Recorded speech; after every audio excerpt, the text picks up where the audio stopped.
Tingnan po ninyo ito. Kung hindi ba naman ipokrito 'tong mga 'to. Ha? Basahin ko, binanatan siya. Sabi nitong si Attorney Reneco, kailangan malaman ng taong bayan saan po ginagamit ang confidential fund at budget ng Vice President. Buti nga, sinagot siya ni Kiko Barsaga, she's a lawyer. Yan ang problema eh. Ang dami na nating bobong lawyer ngayon, ano? Hindi ko malaman kung anong nangyayari sa kanila. Saglit, nawala yung aking Saan ka ba nagpunta? O, diyan ka lang. Saglit, adjust ko lang yung screen ko. Ayan, ano sabi? She's a lawyer, di niya alam anong ibig sabihin ng confidential. Stick to the plan na ba ulit? Yaan po sila. Kasi ang plano nitong mga ito, together with yung mga komunista, yung mga pinklawan. Hindi po kita sinasabing komunista ha, pero kung guilty ka, nasa sayo na yun. Okay, sinasabi ko yung mga komunista. Ikaw ba, kaya mong sabihin yung mga komunista ay nanggugulo sa bansang Pilipinas? Sige, kung hindi ka komunista, bahala ka. Baka sabihin, nagre-red tagging tayo eh. Oo. Pero yung mga komunista, yan ang stick to the plan sila. Huwag po kayo maniniwala, niloloko kayo ng mga yan. Yung mga hindi nag-iingay ngayon, tuta yan ni Tambi. Ang habol lang yan, matanggal si BP Sara. Hindi yan para sa taong bayan. Diba sinasabi nila, yung mga DDS, sinasakyan lang yung baho patungkol sa baha. Tanga. Ang tagal na naming sinasabi ang baho sa baha na yan. Matagal na po. Yung baho ni Saldi at ni Tambi, matagal na naming sinisigaw. Yung baho ni Bongbong Marcos, matagal na naming sinisigaw. Kayong mga pinklahon, bago kayong sabpa. Ngayon nyo lang sinisita yung mga yan. Dati galit kayo kay Bongbong, ngayon nga naging kakampi kayo eh. Kaya nga kakamping kayo. Nagkampi-kampihan kayo. Hindi kaming mga DDS ang sumasakay. Kayo mga yellow tards ang sumasakay. Hindi nyo masita-sita sila. Nakipag-alyado pa kayo kay Bongbong Marcos. Tingnan nyo, kinain nyo, tain nyo. Sino sa atin ngayon na walang paninindigan? Sino sa atin ngayon na nakikisawsaw? Kayong nagtutulong-tulong, hindi kailangan ng Duterte ang sawsawan. Madami po kami. And we know you know that. Of course, itatanggi nyo. But we know you know. May sabi, stick to the plan na ba ulit? Yan sila. Hindi sa taong bayan. Siraan lang ang Duterte. I think kung accountability and transparency pala ang gusto nila, dapat tinanong niya rin yung during Office of the President budget hearing. Diba? Meron pa ngang isang sikat na vlogger eh. Pinagtatanggol pa kasi sinasabi namin, bakit hindi mo tanungin din yung confidential funds ng presidente? Bakit hindi nyo i-call out? Nagpadrag test yung presidente. Alam mo, sagot niya sa vlog niya. Kaya sikat yun, maraming nai-interview eh. Ano sagot niya sa vlog niya? Kayong magbigay ng patunay na addict si Bongbong. Huwag niyong obligahin magpa-drug test. Kita nyo, pinagtatanggol nyo pa. Na hindi nyo ma-call out na ba't hindi niya rin ilantad yung confidential funds? Bakit? Kasi nakafocus kayo kay Sara. Huwag nyo kaming baliktarin mga animal. Hindi kami yung ginagamit yung sitwasyon ngayon. Dahil kami tunay na galit sa nangyayari. Kayo namumulitika. Posibleng galit din kayo. Pero kumakain kayo ng tae. Kaya yung talino ninyo, nagmumukha kayong bobo. Kasi yung mali, ginagawa nyong tama. Ikaw ba naman kumain ng tae? Para mailubog mo lang ang Duterte. Diba? Kinakampihan nyo yung mali para lang ilubog ang Duterte. Saan napunta yung utak nyo? Kaya marami sa inyo mga matatalino, yung iba abogado, katulad nito, na nagmumukhang bobo. Dahil wala kayo sa katotohanan. You are not after the truth. Sabi nga, the truth will set you free. Malayo kayo sa katotohanan. Ang agenda nyo lang, pabagsakin ng Duterte. Kaya pag tinis nyo yun, kahit matalino ka, kahit abogado ka, magmumukha kang bobo. Kung hindi ba naman bobo tong babae na ito, ha? Yung hearing is about yun sa mga travel, budget ni BP Sara. Ipapasok mo yung confidential funds. Kung hindi ka ba naman isang tanga, kasi nga, ulitin ko, kaya maraming nagiging bobo, hindi kayo naghahanap ng katotohanan. Naghahanap kayo ng ibabagsak. Dahil, maraming kinakabahan kay BP Sara. Dahil hindi mo kayang hawakan si BP Sara sa liig. They know it. Galit sa komunista. Tingnan nyo to. Tingnan niyo ito, ha? Pakinggan po natin si BP Sara. Interview to kanina. Budget deliberation ng Kamara. Masyado na raw huli ang pagbuo ng Pangulo ng Independent Commission on Infrastructure. Git pa ng Vice Presidente, dapat alisin sa pwesto ang pinsan ng Pangulo na si Speaker Martin Romualdez. Wala pang sagot dyan ng Malacanang, pero nauna nitong sinabi na walang sasantuhin sa investigasyon. Yan, punta muna natin. Sabi ni BP Sara, matagal nang dapat ginawa yung ICI na yan. Di ba? Huli na siya. Sa katunayan, hindi lang too little, too late, too little eh. Wala na talaga. It's too late. Hindi lang too late. Wala talaga na magagawa si Bongbong Marcos kasi naubos na yung pera natin patungkol dyan sa baha na yan. Tapos ngayon lang siya gagawa ng ICI, yung Independent Commission on Infrastructure. Ito sasabihin ko. Wala akong tiwala sa ICI. Yung Independent Commission on Infrastructure, Independent Commission on Infrastructure, yung mag-iimbestiga ng patungkol dyan sa baha na yan. Well, optics lang yan. Sinong naglagay ng tao dyan? Di ba si Bongbong din? Sa tingin mo, iimbestigahan niya mga yan si Bongbong? Pangalawa, anong kapangyarihan yan? Pwede bang bulat-latin yan ng mga yan, yung bangko netong mga to? Pwede ba nilang pasukin yung kanilang mga pag-aari? Mababaw lang na investigasyon ang gagawin yan. Magtatanong-tanong lang din yan. At siyempre, iiwas din yan kung sino ang naglagay sa'yo doon. Kaya nga sabi ko, nagpapabango lang yan, optics lang yan. Para kunwari si Bongbong ay gustong habulin yung mga masasamang magnanakaw. Pero sa katunayan, kasama siya doon. Kasama po. Paano ka iimbestigahan? Ikaw naglagay, iimbestigahan ka niyan. Kaya kalukuhan niya, wag tayo maniwala. Kanina, nagpa-interview si BP Sara, di ba? Dapat tanggalin niya na yan. Kaya ngayon, pinag-leave niya na siguro. Di ba? Na-pressure eh. Tatandaan po ninyo. Alam ninyo. Malakas si BP Sara. Ang salita niyan parang tagos sa taong bayan. Kaya siguro na-pressure si Bongbong, oy, lumayas ka na dyan. Mag-leave ka na. Finally, nagtapang-tapangan si Bongbong Marcos. Kasi yung galit ng tao matindi na. Sinugod na kayo dyan sa Congress, nagsalita na si BP Sara. Sasantuhin sa investigasyon kahit ang speaker at mga kaalyado ng administrasyon. Hindi. Tingnan nyo, kahit si speaker, kahit yung mga kaalyado, kulang, Bongbong. Sabihin mo ikaw mismo. Ako mismo, imbestigahan mo. Ganun ang sabihin mo.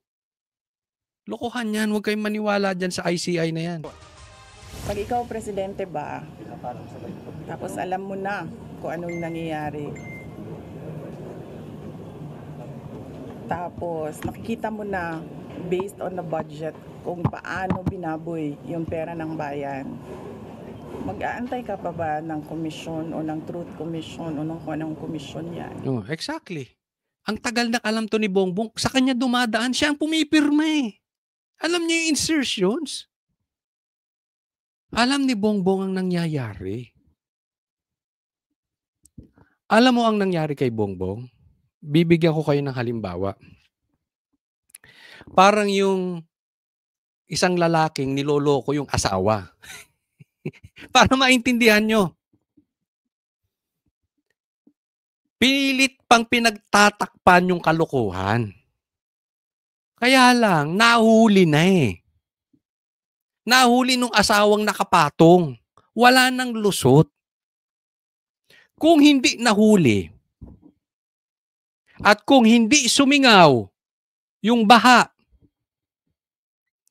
at kung hindi nagsingawan yung mga ghost projects, hindi pa aamin yan si Bongbong, pinagtatanggol pa nga niya eh.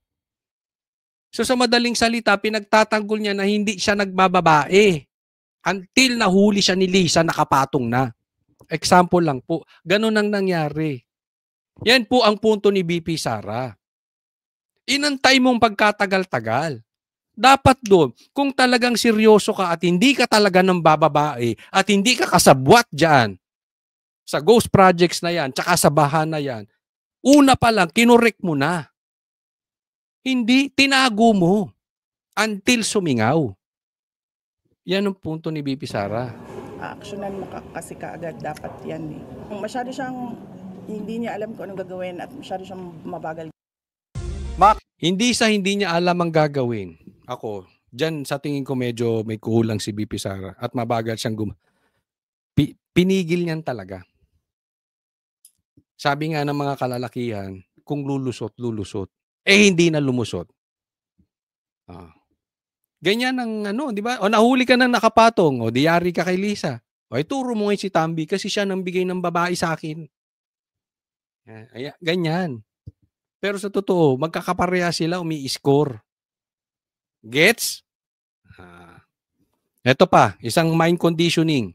Tingnan nyo po, isa pang sinungaling to si Claire, di ba? Sabi niya, hindi po nangangamba ang Pangulo sa mga gagawing protesta dahil alam po niya ang mga magpoprotesta rito ay kakampi niya. Again, she was addressing again. Yung mga Pinklawan, yung mga komunista, ina-address niya na kampante sila. Hindi sila nagpapanik. Dahil para palalabasin nila, wala silang kasalanan. Inosente sila. Tapos, syempre, ang binabala nila dyan, pag natanggal si Marcos, ang papalit si Sara. So, pinapalabas na hindi. Yung mga nagpoprotesta kakampi. Yan po ang, yung sinasabi niyang yan, halata natin na sila ay hindi na rin nagsasabi ng totoo. Nagpapanik sila kasi bakit niya kailangang sabihin yan. Ito lang, Ito po, hanggang sa huli, panindigan mo si Bongbong Marcos, At yung mga kampi ni Tambi, huwag kayong lilipat. Panindigan nyo si Tambi. Kayong mga makamarcos, huwag kayong lilipat. Panindigan nyo. Ayaw na namin dito ng Trojan horse. Kasi iiwan ninyo. Di dapat dati na kayo nanindigan. Marami namang mga Marcos katulad nila Atty. Vic. Pero, matagal nang lumipat. Ngayon magbabaligtara, huwag kang babaligtad, Claire, Mamaya, isa ka pa dyan. Siyempre, babalik din. Pagkatapos niyan, anong trabaho niyan? Di vlogger. Pagka-abogado pa. Di ba? O di wala din siya. Oh, isa-isa kayo. Hindi po inosente ang presidente. Sa tingin mo, kakampi niya yung mga nagrarally? Hindi. Huwag mo i-mind condition yung mga komunista tsaka mga pinklawan. Kayo naman mga pinklawan, wag din naman kayong uto-uto. Diba? Pag alam nyo, mali, mali. Regardless, kung makikinabang ang Duterte o tatamaan ng Duterte, hindi po yun ang issue. Ang issue dito, yung problema. Pagpatuloy po natin ang ating pagbabantay at marami po mag-aayari within 24 hours. No? So, ang sigaw lang natin dito sa gobyerno, kung seryoso kayong ayusin talaga ito, huwag niyong patakasin si Tambi. Pag yan nakapunta sa ibang bansa, may dala-dala of course na pera yan. Pag nakaalis ng bansa yan, paano siya mananagot sa mga ginawa niya dito? Diba? Ang galing-galing nyo magbantay nung kay PRRD, kay Pastor Kibuloy, tapos ngayon matatakasan. Huwag po tayong maniniwala pag nakaalis si Saldi. Hindi po yan nakaalis. Hindi, pinaalis yan. Pinatakas. Alam yan ni Bongbong Marcos. May confidential funds ka, di ba? May intel funds kayo. Gamitin ninyo sa tama. Bantayan nyo, sabi nyo, binabantayan nyo yung private jets. Magkakaalaman ngayon. Oh, eto. Tingnan po natin ha. Ito ay tila, wag kayong kukura. Papakita ko tong video na ito. Tila po ay naghahakot na itong si Tambi. Naku, nilalaglag ka. Ng News 5. News 5 ba? News 5 ang nagbalita nito. O, tingnan natin. Pasok! Oh, yan na, yan na. Ano yan? Kahadiyero? Washing machine? Hindi, ref ata, ref. No. Ayan. Ang bilis naman ata ng pangyayari. Ito po ang caption nila dyan. Saglit lang po ha. O, huwag kayong aalis kasi kailangan, importante alam natin ang konteksto ni.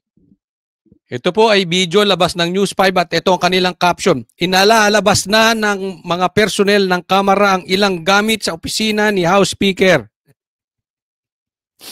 Sa gitna ito ng umuugong na balitang magkakaroon ng pagbabago sa liderato ng Kamara at si di umano ang kanilang isasampa dyan. Naku, unti-unti na po ito. Tagumpay po, malapit na po. Kapit lang. Ha? Makukuha din natin yan. Dahil, alam nyo, ito this is public knowledge. Sabi nga ni, may mga kasong bribery ito si Tambi. At ayaw nito ng kalaban. Pag nawala si Tambi, siguro pag nakasuhan o pag naalis na House Speaker, maglilib na daw siya at nawala ng power. In short, kasi ang nagbibigay naman ng power ay mandato ng taong bayan. Suporta ng taong bayan. Pero pag nawala na yung suporta ng taong bayan, mawawala na rin to si Tambi. Pag nawala si Tambi, mawawala ang agos ng pera. At yung mga politikong makatuta, wala tayong pinapangalanan, ginagaya natin si Tuta Soto. Yung mga politikong tuta na mukhang pera, kakalas na yan. Nakikiramdam na yan. Magsisimula po yan, sa mga vloggers. Lilipat na yan. Ilalaglag na si Tambi. Sa katunayan, meron na nga naglalaglag kay Tambi, lumipat na kay BBM. Yung ibang mga BBM, lumilipat na rin sa DDS. Magsisimula yan. Tapos, sunod-sunod na yan yung mga politiko. Okay? Unti-unti lang magtatagumpay yan. At ito ang susunod. Pagkatapos ng lahat, tingnan nyo po ito. Pag ito bumaligtad, tapos na ang boxing. Ito po yung inaantay natin. Ito po, pinost ng bilyonaryo. Tingnan po natin, The administration is panicking. Kitang-kita naman natin, di ba? Explain natin isa-isa. The AFP and PNP are panicking. Bongbong nagpapanik. Militar, pulis nagpapanik. Hindi nila alam kung poprotektahan nila si Marcos o sasama sa mamamayang lalaban sa korupsyon. Puntahan muna natin si Marcos. Halata nating nagpapanik kasi gumawa na ng linis pangalan. Ganyan ang leader pagka nagiging Poncio Pilato, naghuhugas kamay. Remember yung flood control projects? Pinagtatanggol niya pa yan. Merong flood control projects na overwhelm lang. Ganyan po magsalita si Bongbong. Pag nagigipit, nagbabago. Ang tayo niyan, ang tayo ni Bongbong Marcos galing sa Viagra. Depende sa sitwasyon. Ngayon, pinaiimbestigahan na yung flood control. Nagtayo pa siya ng ICI. Yung Independent Commission on Infrastructure, yung mag-iimbestiga sa baha. Mamaya i-discuss po din natin yan. Wala ring kwenta yan. Bakit? Mamaya po. Ito muna puntahan. So alam natin nagpapanik, but of course hindi nila aaminin yan. Tingnan yung mga statement ni Claire. Diba? Mina-mind conditioning ang Pinklawan. Napagka natanggal si Marcos, gusto ni Sara siya ang papalit. Ganun ang datingan. Diba? Hindi exact words, hindi verbatim, pero yun ang datingan. So ibig sabihin, mina-mind condition niya ang Pinklawan na, oy, wag niyo patanggal si Marcos, makontento na kayo kay Tamba. Puntahan natin tong AFP, PNP are panicking. Hindi nila alam kung poprotektahan nila si Marcos o sasama sa mamamayang laban sa korupsyon. Ito po, hindi tayo nagtatawag baka ng gulo. Sa mapayapa, gayang sabi ni Bongbong Marcos mismo, karapatan natin yan, magpahayag, basta sa mapayapang paraan. One time, nagkaroon po ng meeting ang Banateros together with Tatay Digong. Nung kami nasa Davao. At ito ang exactly tanong ko kay PRRD. PRRD, sa tingin niyo po, Tatay Digong, hanggang kailan ang administrasyong ito? Tingin lang naman, sabi ko. At sa tingin ninyo, kailan matatapos yung mga pang-aabuso nitong mga nagnanakaw ng mga politiko? Ang sagot ni PRRD, doon sa kailan, hindi ko nasasabihin kung kailan. Okay? Yung pangalawang tanong ko na kailan matatapos? Ano magiging dahilan ng pagkatapos nitong pagnanakaw nitong mga ito? Ang sagot ni PRRD, unless gumalaw ang militar, walang mangyayari. So inaantay-antay. Alam natin, yung mga Pilipino, nagka-question. Kailan gagalaw?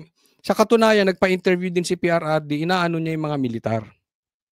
Okay, kailan gagalaw yung militar? Diba?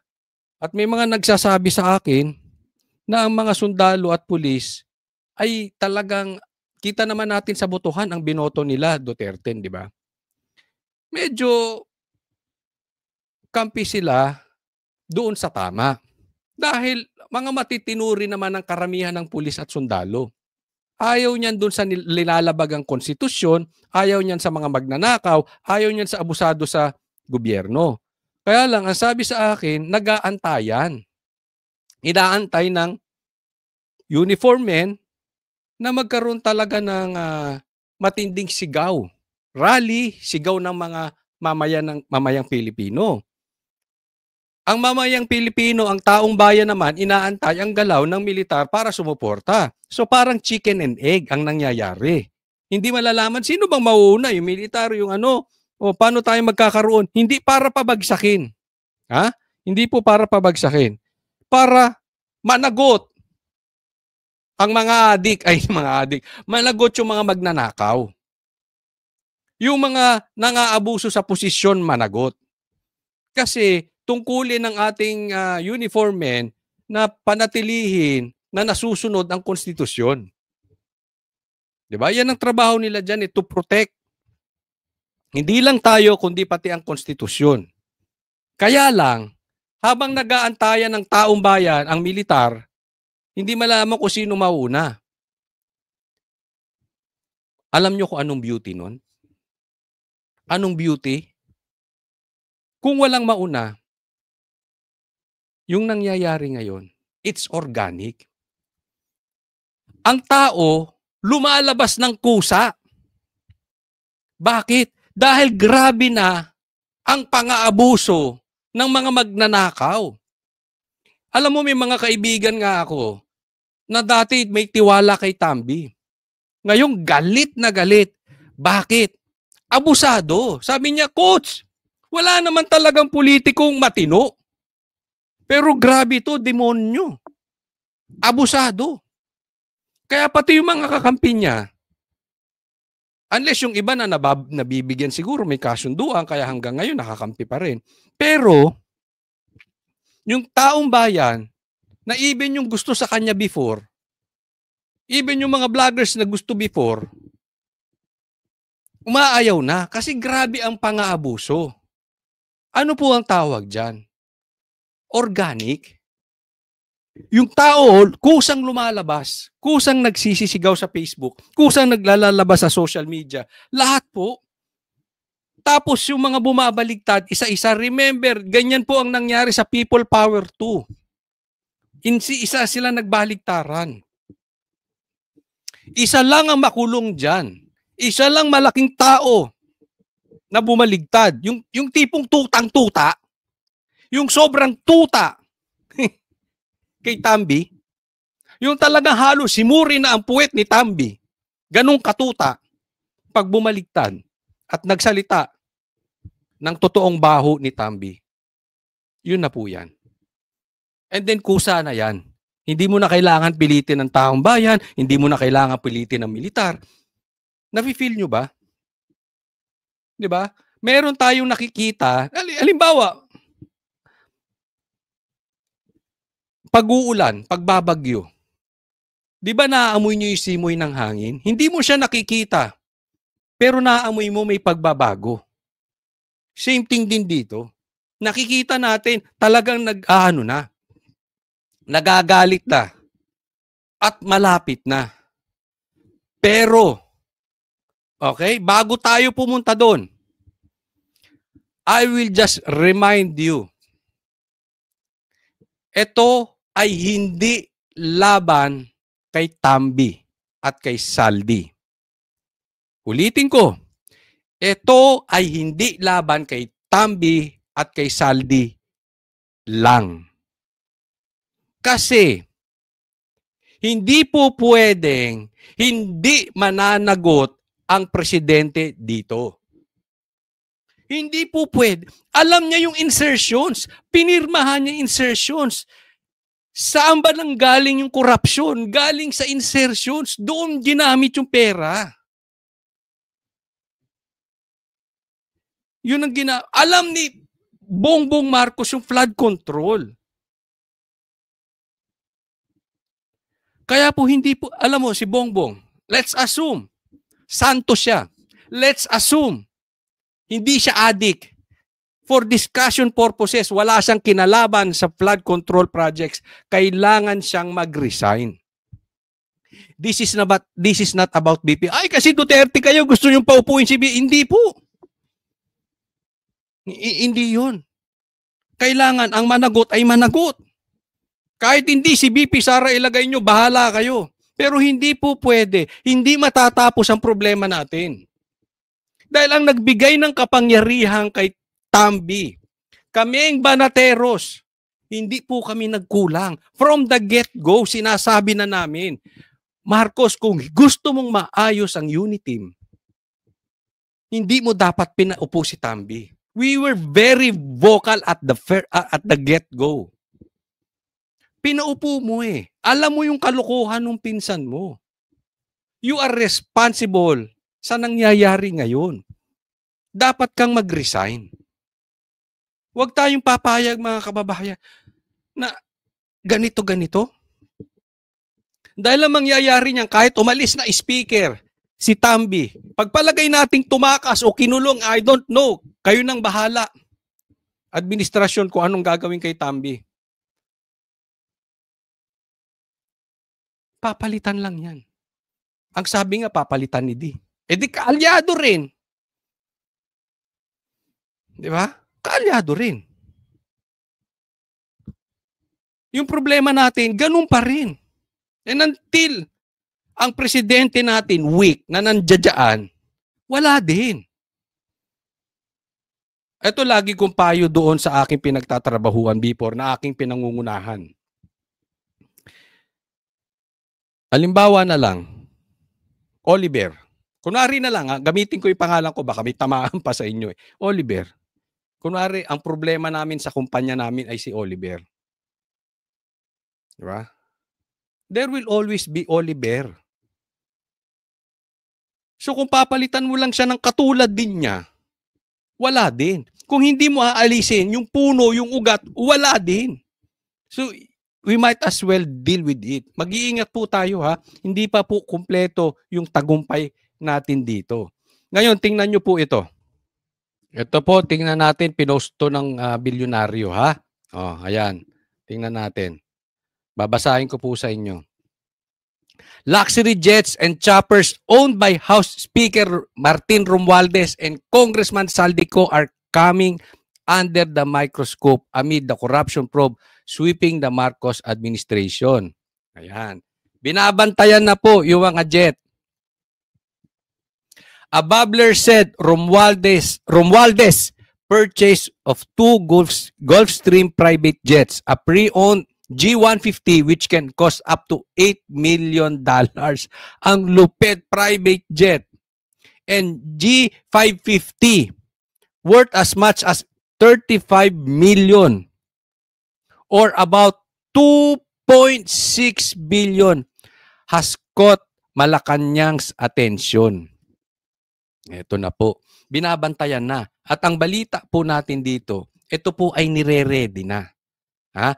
Na alam nyo, bago po nagkaroon ng palitan sa liderato ng speaker, pumunta muna to si Tambi. Pumunta to si Tambi sa Malacanang. So hindi natin alam kung anong naging deal doon. Pero ito po ang kailangan nating bantayan. Kasi pwedeng nagkaroon sila ng internal deal. Kasi alam naman natin na magkaaway na talagang sila. Kaya nga nagkalaglagan. Kaya nga nilaglag na ni Bongbong Marcos si Tambi. At hindi naman maglilib at mapapalitan si Tambi kung walang go signal ni Bongbong Marcos. So, ngayon lang sa buong buhay niya siguro nagmatigas si Bongbong Marcos kaya pinuntahan siya ni Tambi. And hindi natin alam. Maraming posibleng hawak na ebidensya rin si Tambi galing kay Bongbong Marcos. Para kay Marcos. Marami ring alam yan against BBM. Kaya kung ako sa iyo, Tambi, magsalita ka na. Kasi hindi po kami naniniwalang ganyang kakabobo. Alam mong nilaglag ka ng pinsan mo.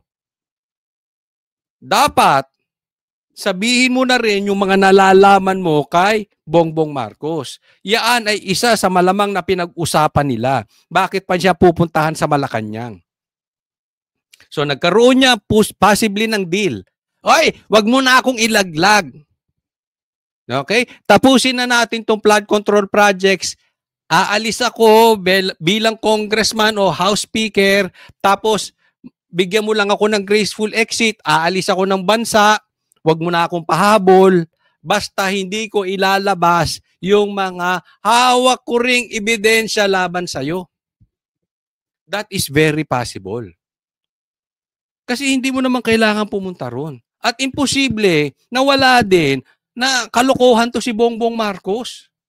Imposible. Alam niyo yung insertions. So magkasabwat yan. So, baka inaawat ng laglagan. So yan po ang aantayin natin. Pero bago po yan, talaga na pong tinitingnan itong mga private jet, ni Tambi. Grabe, no? Isipin mo. Ang daming Pilipino, halos hindi makakain. Kalahati ng mga Pilipino ay nasa class D pababa. Tapos bibili ka lang ng eroplanong 2.6 billion. Private jet. Pera ng taong bayan. Saan niya kukunin yan? Diba? Pera mo yan. Oy, kayo mga nanonood dito, pera nyo yan. Natutuwa ba kayo sa ganyan? Ba, ewan ko sa inyo. Ha?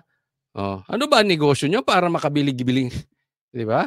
Oh, wag na nila itanggi insertions. Kaya nga po, ang sinasabi ko dito,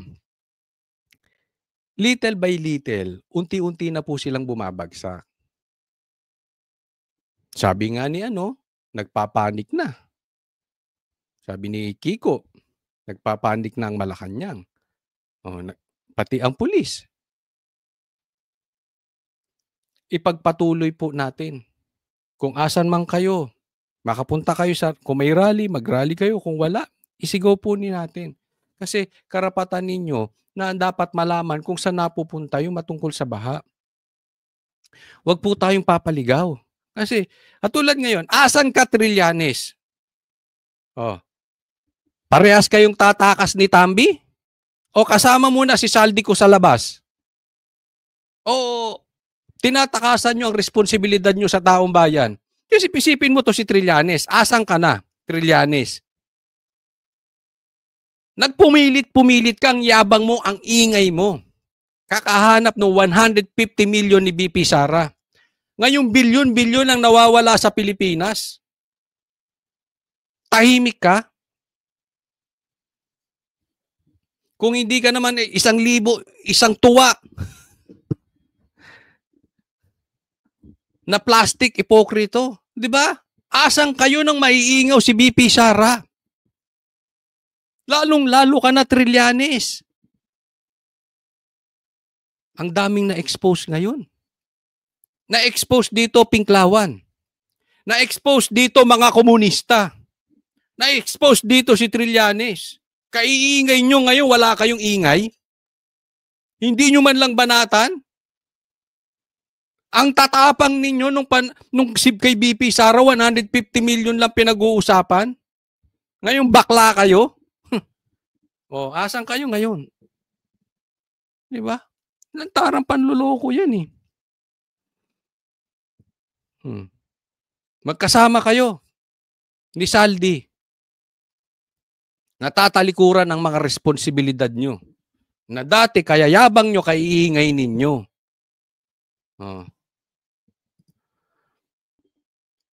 Tingnan ninyo ha, bibigyan ko po kayo ng isang halimbawa na dapat nagfo-focus doon sa major na problema ng Pilipinas, yung current na problema ng Pilipinas, pero ngayon ang tatahimik.